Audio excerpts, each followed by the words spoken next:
Welcome to Real Estate Coaching Radio, America's #1 trusted resource for realtors who demand authentic, real-time coaching. Starring award-winning real estate coaches Tim and Julie Harris. Get ready for unfiltered, full-strength honesty about what is truly working to get you into action and make you money in this new real estate boom. Now to our hosts, Tim and Julie Harris. We're joined today by Avi Gupta, the president and CEO of SmartZip Analytics. As a member of SmartZip's founding team in 2008, Avi has been instrumental in every aspect of SmartZip's growth and leads the company as its president and CEO. He brings nearly 20 years of technology experience to the role, holds a PhD in computer science and engineering from the University of Michigan, a master's from UC Berkeley, and a bachelor's from IIT India, where he won the President of India Gold Medal. Avi joins us today to discuss how SmartZip technology works to predict which houses in a neighborhood will sell, and then helps you to automatically market to those homeowners. You might think of this almost as a crystal ball for listings, and Avi joins us today to help us understand why this technology is so important for agents and how it all works. Now, let's welcome Avi to the call as we join our host, Tim Harris. So, listeners, you guys know that we have a list of the companies that I try to pursue for interviews to be on the radio show, and then there's the long list of companies that are pursuing us to be on the show. And I always am 100% transparent with you guys about the companies that have solicited us versus the companies that we pursue. And SmartZip is right at the top of the list of the companies that we like to have on the radio show. Why? It's very simple. Because they are A, helping you guys take listings, and B, they've got a very proven, innovative way to target those sellers. So when you're listening to today's interview, I want you to be thinking about what you're going to be doing for 2015 in your quest, as all of you should be having this quest, to become listing agents. And certainly moving as far away from the idea of ever buying buyer leads again, focusing almost all your best efforts every day on becoming a listing agent. Now, SmartZip, what we're going to be talking about, I know a lot of you guys are already subscribers, especially coaching students, and that's great. So what Avi and I are going to be focusing on is on the technology, on how we came up with the concept, because I was learning a little bit about it in our virtual green room prior to today's show. But also what I want you guys to hear, and I want you really to drill down on, is how to get the most of this innovative technology. So Avi, welcome to today's radio show, and thank you for being my co-host. I really appreciate it. Thank you, Tim. Appreciate it very much. Glad to be here, and thanks for the glowing introduction. Oh, you're welcome. So let's talk a little bit. You know, it's interesting. I didn't know this about you, but you were an active real estate investor, which Avi is novel amongst all of you guys that are in sort of these upstart companies that have gotten in the business the past few years of selling stuff to realtors. You actually have a real estate background, which I didn't know, which I think is worth talking about with our listeners. Let them know what you were involved in and are involved in. Well, like most other companies, necessity is the mother of invention, as they say, right? So I was an investor in residential real estate, trying to analyze properties across the nation and neighborhoods, along with a consulting firm that I was working with. And then we realized, why don't we do this in an automated way? Why don't we bring this to the internet? Why don't we help everybody in the U.S. and abroad try and do the same thing, which is, analyze which markets, which properties might be better investments for the long run. And hence the whole idea of real estate analytics sort of germinated from that one sort of desire. And then, of course, as startups go, one thing led to another, and here we are trying to help agents and brokers get more listings. Well, so let's just do a deep dive into the actual concept of the technology. Let them know and disclose as many of the variables that you guys look for to ascertain who's the most likely seller. And I realize you're not going to want to give away the secret sauce, but as much as your witchcraft and alchemy you care to share, please go ahead and do so. What are the things that you guys look for? Well, you know what? I'm making some assumptions. Let's tell them what SmartZip does, and then if you could just jump into that second question, that would be great. Sure. So SmartZip is in the business of using analytics, which is mathematics and statistics, to help agents and brokers get more listings. And fundamentally, we call this predictive analytics. What that really means is, much like our own intuition, as people, as we get experience in life, we start to have intuition, which is basically looking at historical experiences and trying to predict what might happen in the future. Much like that, what predictive analytics does essentially is look at a lot of history, look at data on homes and homeowners and community and jobs and population and school ratings and crime and environmental factors, etc. Look at all that going back in time and try and sort of analyze or identify what are the reasons that somebody sold their home in the last 6 months, 1 year, 2 years, etc. Go back in time, identify patterns and reasons why somebody listed a house. And then you apply that going forward to say, okay, now let's take this neighborhood or this territory and let's apply the same reasons and triggers going forward, and then you would come up with sort of a ranked list of people that are more likely to sell than others in the next 6 to 12 months. So predictive analytics, all about using history to predict the future. It's not magic. It's basically science, looking at lots of data points, analyzing them in a very automated way, through what we call machine learning and big data algorithms, and then sort of being able to identify what might happen in the future.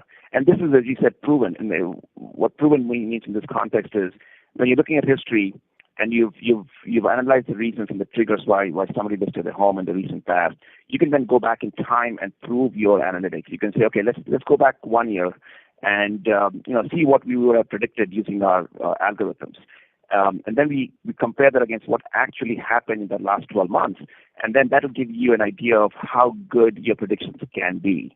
And that's really what the proven aspect of it is. It's sort of called back testing. You're going back in time, you're testing your predictions versus actual sales and listings, and that gives you a measure of how accurate you can be in that market.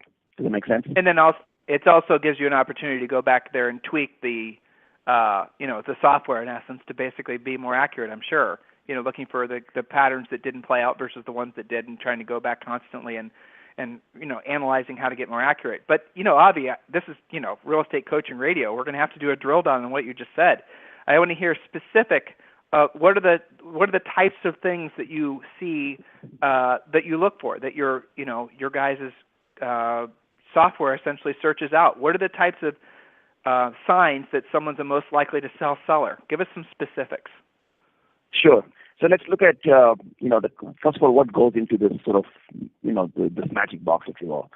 First of all, we've got data on every home in the U.S. We've got about 95 million residential properties. We've got, their attributes. We've got every single transaction that's taken place on these homes going back, at least 10 years in most markets, sometimes 20 years back in history.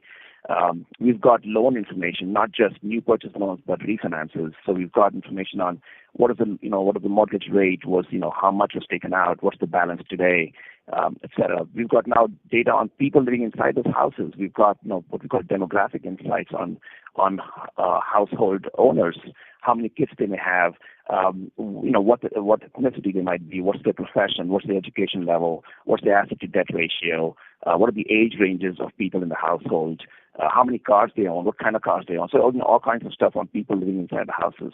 And then you've got higher level. Let me ask a question. So Sure. I mean, this is fantastic. I love it. So you said something that I thought was very interesting. How many cars they own and what kind of cars they own. So can you drill down on that specific thing? I mean, we can pick any of the things you said, but that one in particular, mostly because I like cars. But aside from that, how would that bear into the decision or into the analytics when it came to actually ascertaining whether or not they were where they are possibly and getting ready to sell?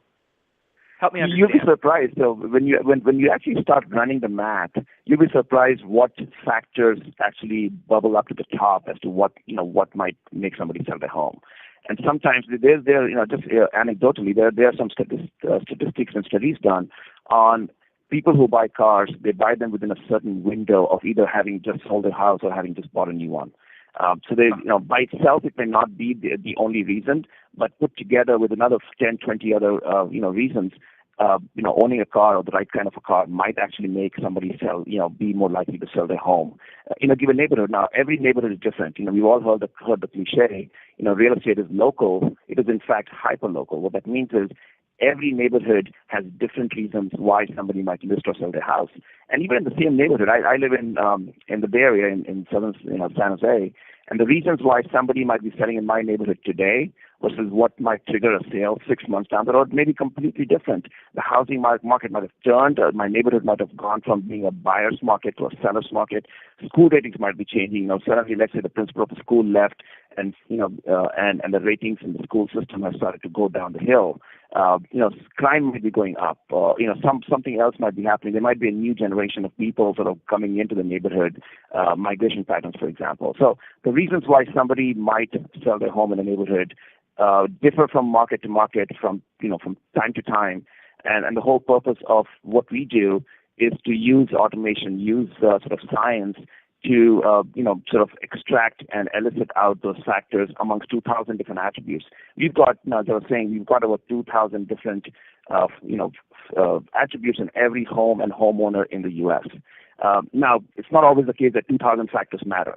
But try to figure out within those 2,000, what are the 10 or 20 most important ones? I mean, that requires some automation, that requires some science, and that's where we come in. Is we've got all this data, we keep it up to date on a daily, weekly, monthly, sometimes hourly basis, and then our math essentially automatically figures out in a neighborhood at a time what are the reasons that somebody might be selling their house. Okay, so you did say there were 10 or 20. I think you may have mentioned all of them. But off the top of your head, just for the sake of listeners understanding really how in-depth you guys do this study, what are the top, say, 10 that come to mind, or however many you can remember off the top of your head, that you are the most truest predictors?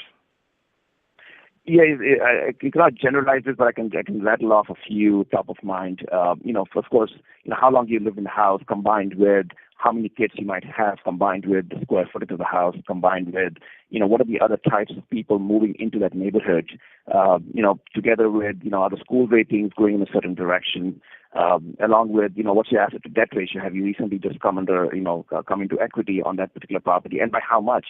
In certain market, a 5% equity might trigger off a sale. In another market, then people might sell after they've gotten 30% equity. In one market, people might sell after 4 years in a house. In another market, it may be 8 years in a house. In a college town, it might be 2 years in a house. So these are just, I would say, some sample characteristics, but each one has so many nuances to it. Trying to figure out what value for that characteristic makes a difference in one neighborhood versus another. Only math can do that. Human mind is not able to sort of fathom that automatically. Okay, I think help? It does. I mean, I understand conceptually what you're saying, and I appreciate the fact that you were really, making it clear that there's not one answer. I was maybe trying to get you towards one answer, but the fact is it depends on an area. Where you live is probably different than where I live. Maybe where I live in Austin, people are going to be, staying in houses longer, but where you live, because there's this hyper appreciation that goes on, you guys might buy and sell more frequently, and you look for other triggers. Maybe say, for example, someone was living in a neighborhood where there were a lot of, pickup trucks or Toyota Camrys, and all of a sudden you guys see that someone just bought a Bentley. Well, there's probably a good sign that person's not going to be staying in that neighborhood. I'm probably using extreme examples, but that conceptually is what I think you were describing, yes?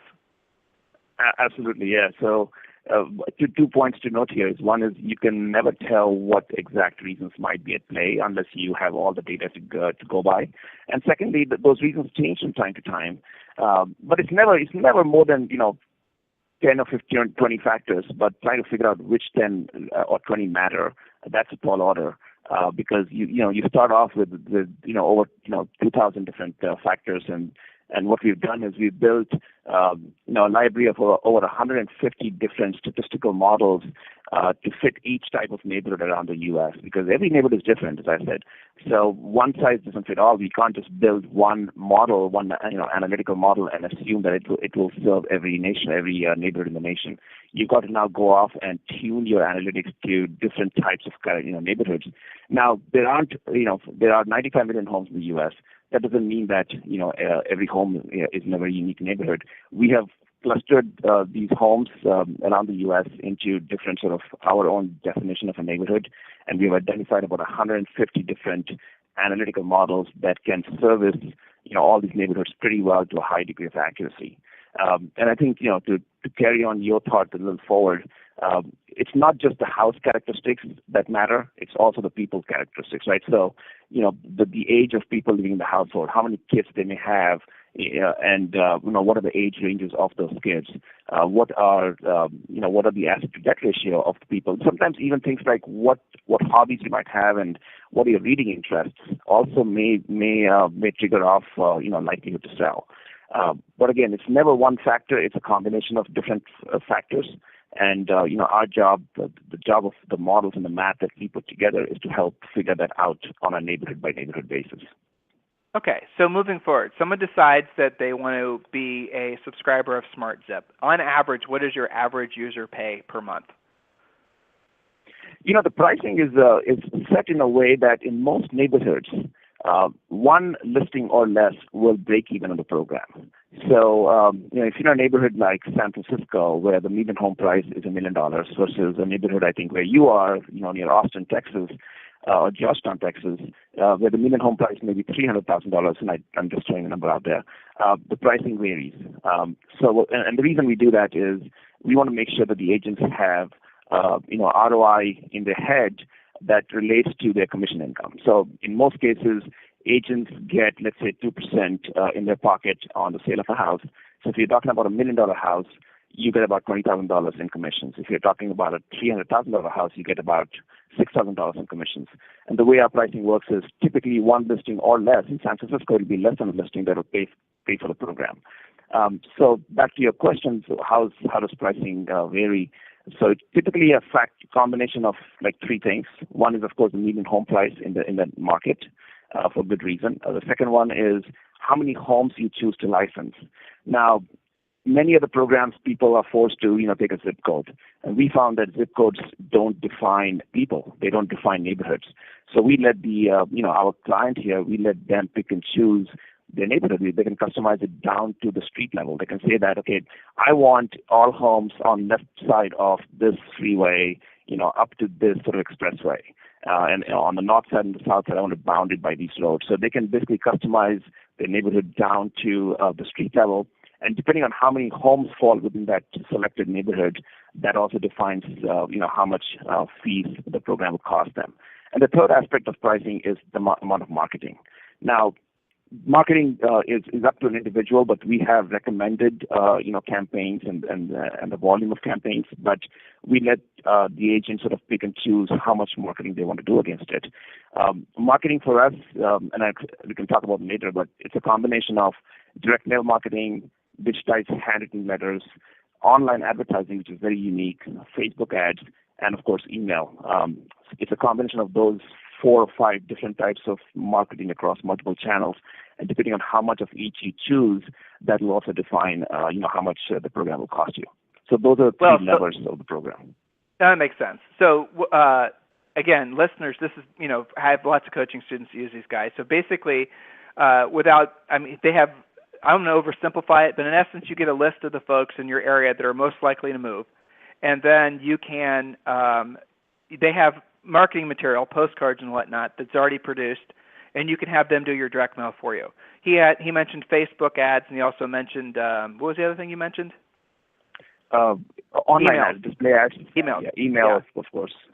So you ultimately are in control how much money you want to spend essentially trying to attract those sellers to you. So with all that said, of all of our coaching students that use SmartZip, the ones that are most effective at actually getting return on their investment are the ones that go and knock on the door, or the ones that actually make direct contact with the seller, and they don't wait around for their passive marketing and advertising to get that phone call or to get that lead to actually raise their hand and say, yes, I'm serious. So existing coaching students, you've heard this from all your coach telling you that, and I think hopefully Abhi's going to back me up with what I'm saying when he explores the best practices of his subscribers, that those are the folks that get the best results. And feel free not to agree with me. That's fine, Abhi. It makes for a better radio show. Not this time around, Tim. But I think, I like to think of it as high tech, high touch, right? Especially real estate. Real estate is a people's business. I, as a homeowner, I don't think I'll list my house with an agent that sends me 4 or 5 postcards, right? I'll list my house with the agent that connects with me, that earns my trust, and that I believe will do the best job for me. That's why the high touch is extremely important. Now, when high tech comes in, is us, right? We bring focus, we bring analytics, and we bring marketing automation to the table to help our clients focus in on the right people that are most likely to move. And that's a classic case of the 80-20 rule. Right? Most of us, I think 80-20 rule applies in most circumstances in life, right? And this is no different. What we do is we take your neighborhood, we analyze every home, we rank them based on their likelihood to sell over the next 6 to 12 months, and then we focus in on the top 20% of that list. We say, here are the 20% homes in your neighborhood that are most likely to move. Go focus on these 20% homes. We'll give you air cover through automated marketing, online, offline, and social marketing, and you go off and do what you do best, which is develop that relationship, develop that trust, and sort of make sure that these homeowners know who you are, and and have the trust and respect for you to get the best possible price for the house. So it's a combination of high tech, which is what we do. Go ahead. You guys are the drones, and the agents are the foot soldiers. Great way to put it. I'll use that next time. Yeah. Well, I mean that's cool though. But the point is, what you're saying is ultimately what agents need to internalize. There is no magic bullet, guys. Avi just said it. You can mail, but at the end of the day, they're still going to list with the agent that they know. They're still going to list with the agent that they know personally, or at least have some level of personal connection with, most likely. When you guys have been cruising around your neighborhoods, or cruising around any neighborhood, and you see an agent sign in a yard, and you didn't even know that agent, or you knew that agent, but you didn't, they're clear across town. You wonder, how the heck did they get that listing? It was a personal relationship. Center of influence, past client contact, they knew him from something. So ultimately, what SmartZip does is it gives you a list of most likely to moves, and they do have some marketing, the air support, as he said, to back you up. But at the end of the day, those who are going to get the most bang for the buck using SmartZip, or by the way, anything in life, are going to be the ones that go out and make the personal contact. I'll give you guys one of our, this is what we tell our students to do. And you guys can have this and use it to your, in good health. You create a list of the buyers that either you are personally working with, or the list of buyers that are either agents in your office are working with that are actively searching for properties. And you go and you literally start door knocking, and obviously door knock the people on your SmartZip list, hand the seller the flyer and say, these are the buyers that we're working with, or if they're your buyers, I'm working with in the community. And I'm just basically, canvassing the neighborhood, finding out if anyone's thinking about selling, or you or anyone you're thinking about selling, and then that's the start of a conversation. And then you end the conversation with asking their permission to stay in contact with them. Then, you have left the door open. Maybe you offer them a more in-depth CMA, which, by the way, SmartZip does that for you automatically online. You could even, which would be great if the conversation was going well, you could even pivot and ask them if they've been receiving the mailers that you've been sending. And by the way, you can, click on the link, Mr. Seller, and you can go and have a CMA done on your property using my website. I've sent you that information in case that's of interest to you. So, Avi, that's kind of the air support, as you say, is cool to talk about as far as the website and the online home valuation widget you guys offer. So if you don't mind, let's you and I pivot and talk about that. Sure. So back to the previous point, I just want to point out one interesting data point.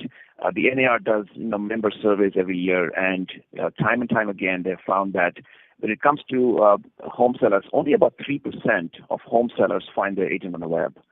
So the other 97%, which is pretty much everybody, looks to find agents through relationships, through referrals, and through people and agents that they know and respect and trust.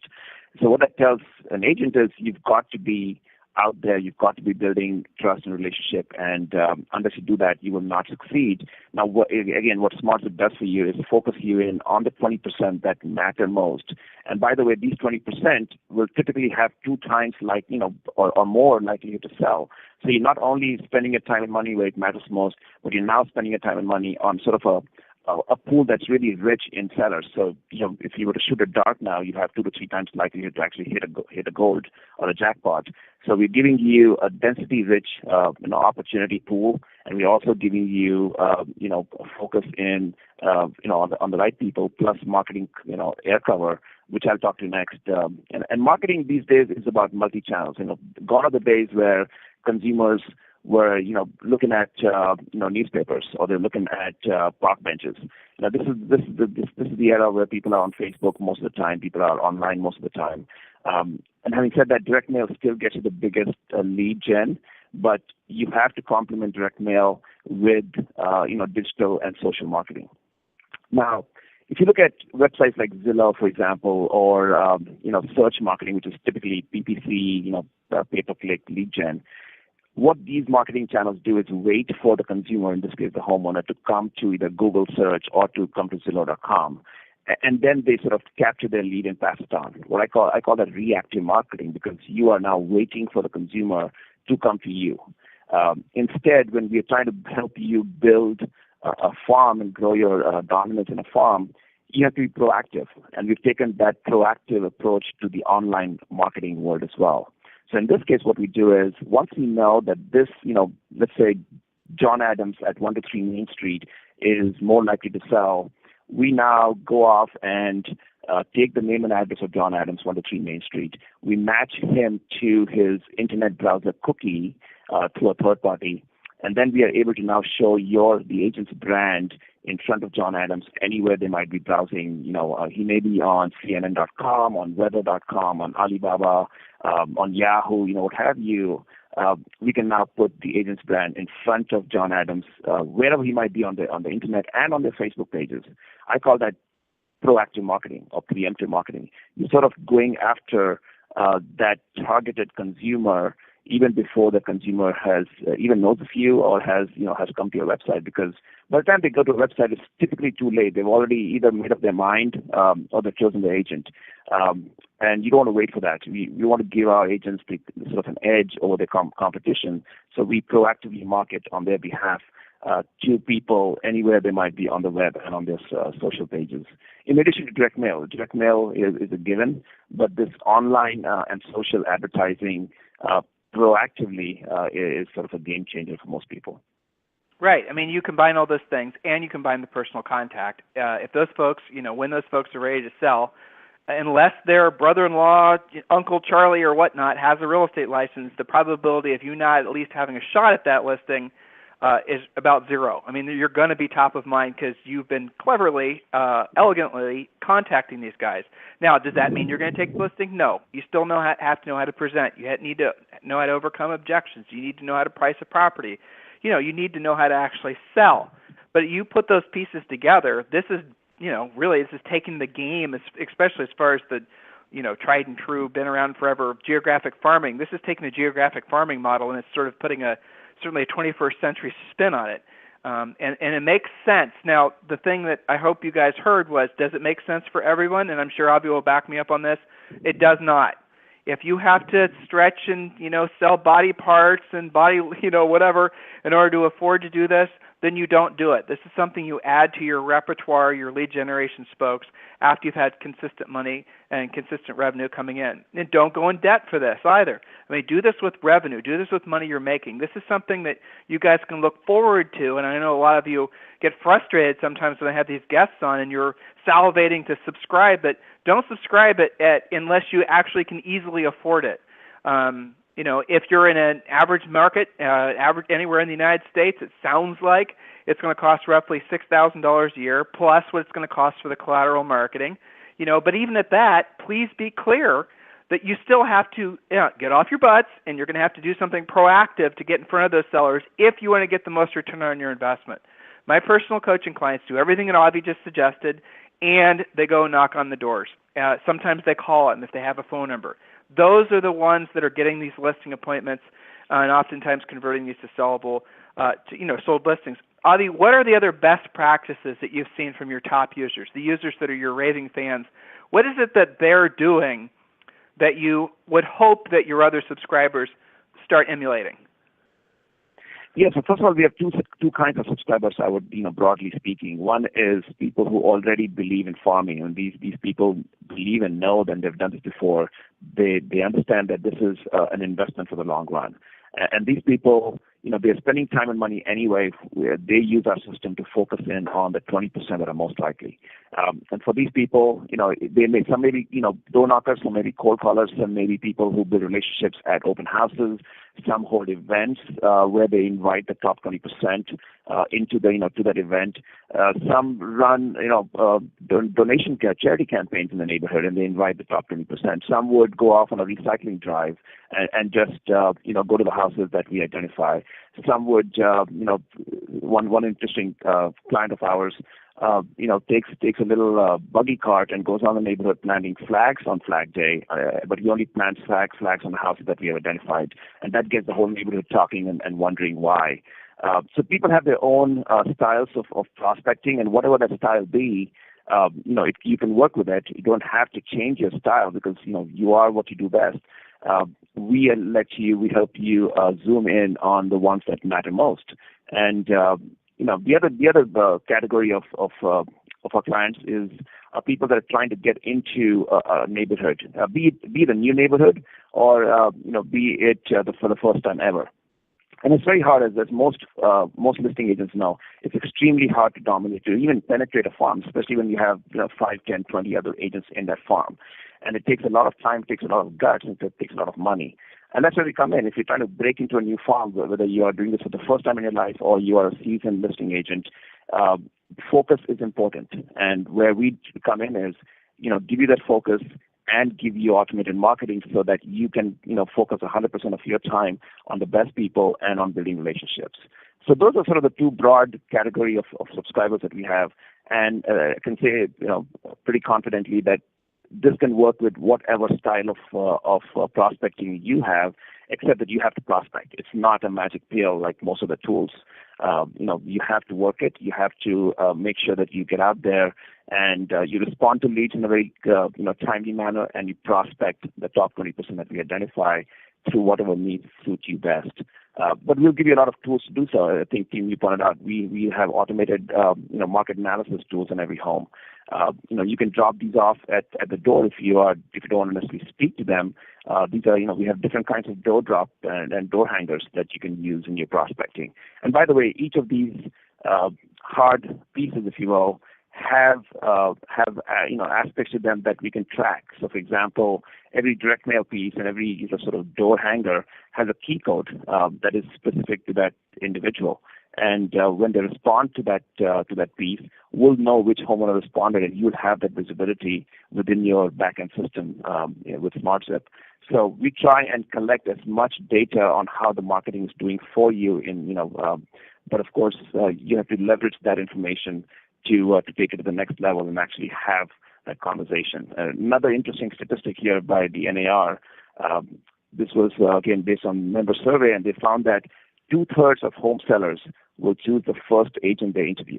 So once a homeowner gets an agent in the door and into the living room to talk at length, in most cases they will choose the first agent they interview in two out of 3 times. What that tells agents is you have to be in their face when they are ready to list. And you cannot just do that overnight. You have to build it up systematically, and SmartZip system allows you to do that in a very automated way. Well, to back up that stat, though, in all fairness, right, most times people are listing with people they already know. So the 2/3 of the time, they're only interviewing one person because that's the person that they already know. So, we're saying the same thing, but still at the end of the day, guys, as Avi's been very clear in stating, and I hope current SmartZip clients are listening, this is the CEO, the guy that basically, conceived of this concept. It's not just enough just to do the air support, as he said. You have to go and actually do the work. I love your ideas too. The home seller seminar, that would be an awesome. You mentioned doing seminars, but guys, I love that idea. Do a home seller seminar. We did a radio show on how to do a home seller seminar, the content to present, how to get it paid for, all that good stuff. So go back and listen to our past radio shows at realestatecoachingradio.com, and you guys can listen to Julie and I talk you through that. But that would be a very cool idea, maybe going knocking on doors, giving people an invitation to actually invite them to and guys, I know, and Avi touched on this too, a lot of you guys are apprehensive to be knocking on doors and whatnot. Well, are you going to be apprehensive to knock on doors and whatnot if you have something of value to bring them? And more importantly, if you have these folks in your SmartZip list and you weren't doing the next step and making a personal contact with them, and you drive by that house and you see somebody else's sign in the yard, you only have yourself to blame. So just keep that in mind. Like everything else in life, you have to be proactive, and waiting around for something to happen usually gets you nothing that you would actually want to have. So, Avi, are there any questions I should have asked you that I didn't?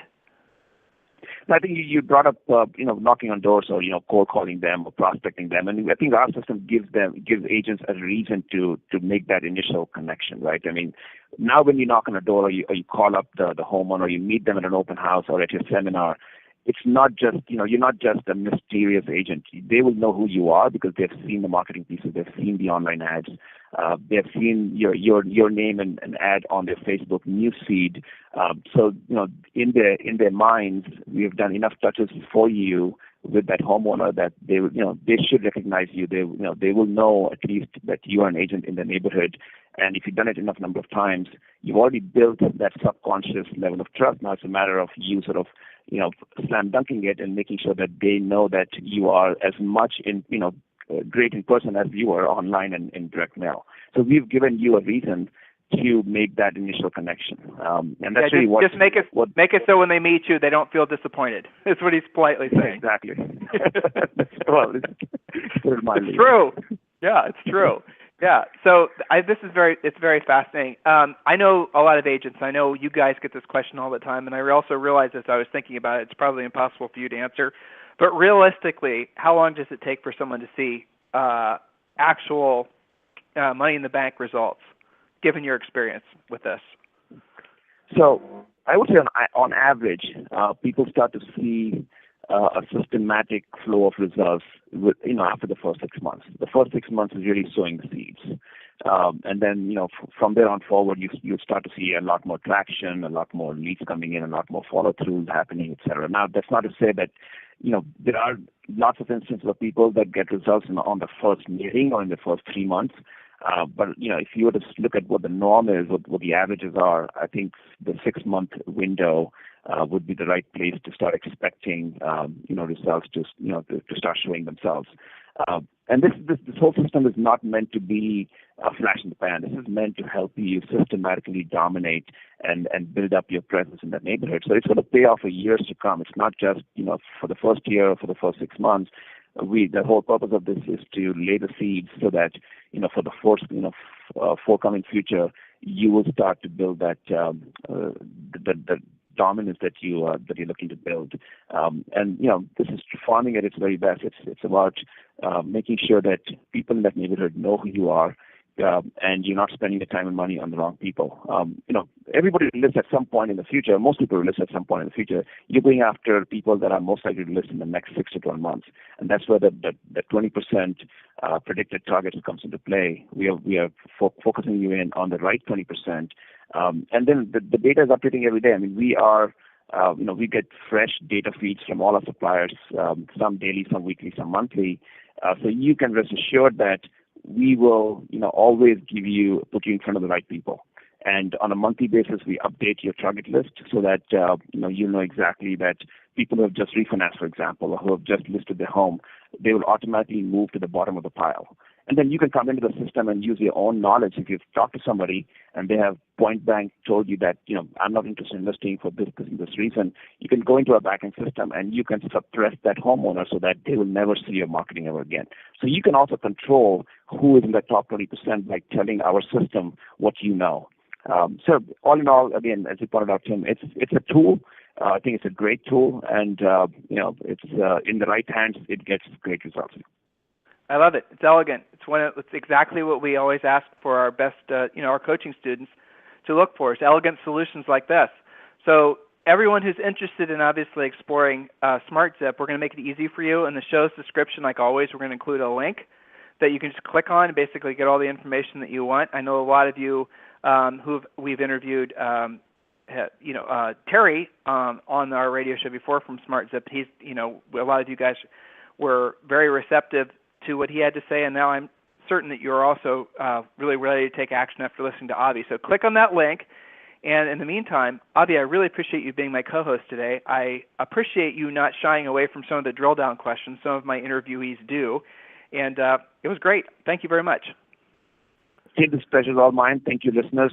Thank you for your audience. And if you have any questions whatsoever, please feel free to call SmartZip or just shoot us an email.